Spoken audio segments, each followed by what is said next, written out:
pagi dan selamat beraktivitas. Saya Dr. Mikael Robert Marampe.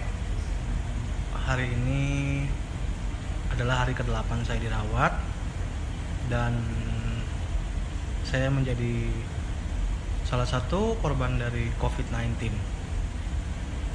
Buat saya, menjadi seorang dokter itu adalah suatu kebanggaan tersendiri, tetap bisa melayani pasien, bisa membantu banyak orang, dan tidak ada penyesalan sedikit pun.